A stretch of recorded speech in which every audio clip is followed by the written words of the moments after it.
The special premiere for Grimsburg sees Detective Marvin Flute back in the ill-fated town. Grimsburg has been cursed since the virgin sacrifice of 1646 went sideways. The town's tagline reads, "If you lived here, you'd be dead already." Marvin is struggling in his personal and professional lives. He has a wife and a son whom he hasn't seen in years. Flute has lost all touch with his family. Lieutenant Kong took away his badge after an unfortunate incident a while back. But perhaps he has a chance at redemption. The reason why Flute's services are required is to solve a double-teen homicide.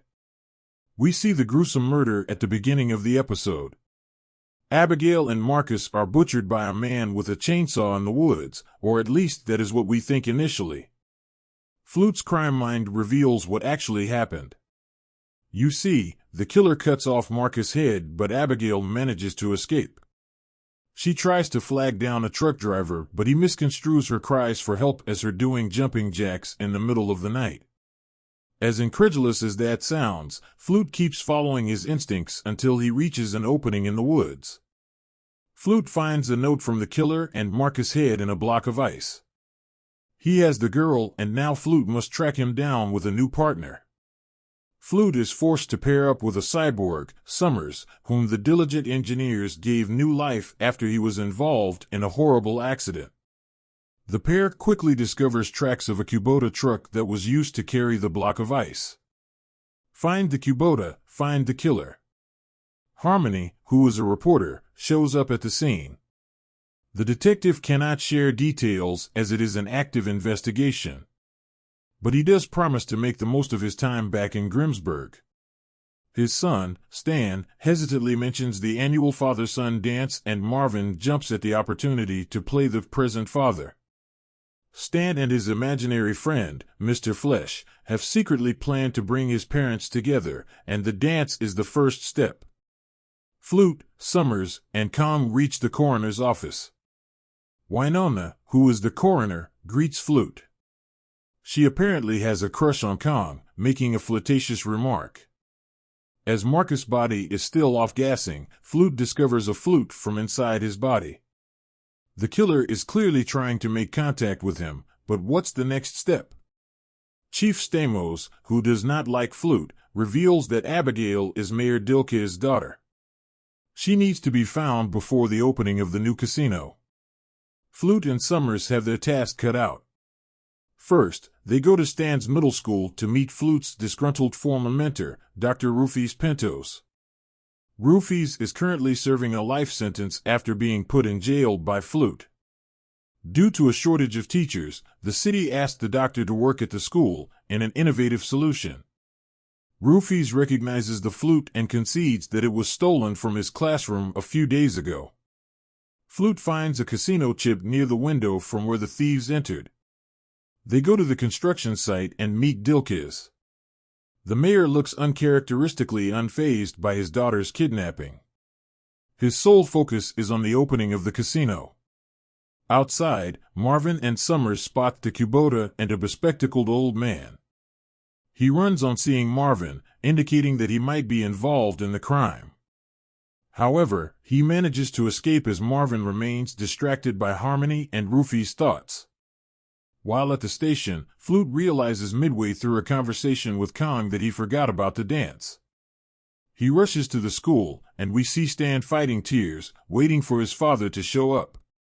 As Marvin flashily enters a building, it is revealed that he realizes something related to the case and not the dance.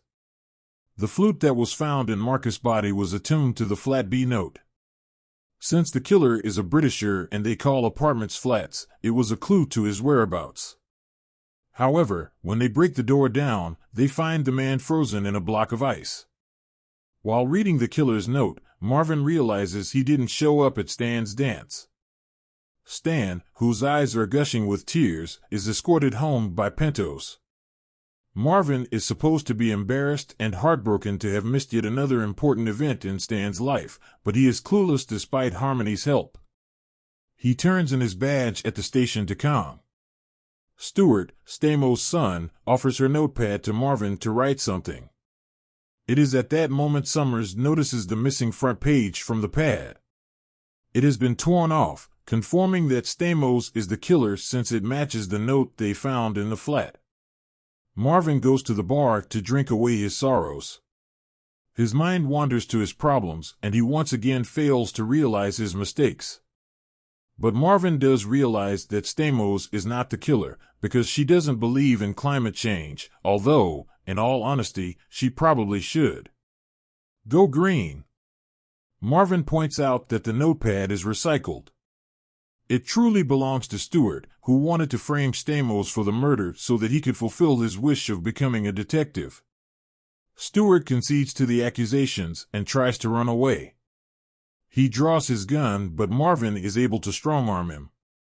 He then uses the bullet to shatter the huge glass filled with water and fish, where Stewart has placed Abigail in an ice block.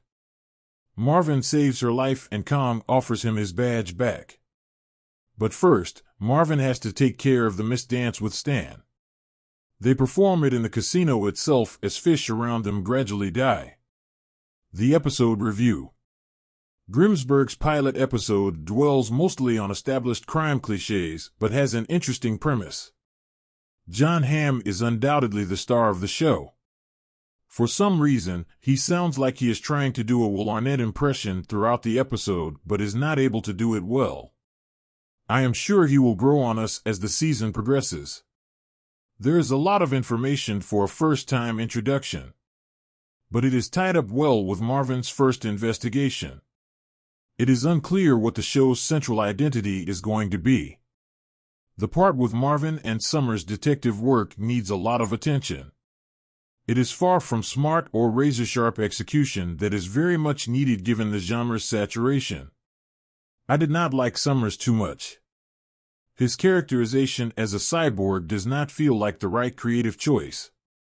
It just doesn't fit with the rest of the show. Marvin's coming of age as a father might not have gotten too many minutes in the pilot, but it is certainly the differentiator for Grimsburg.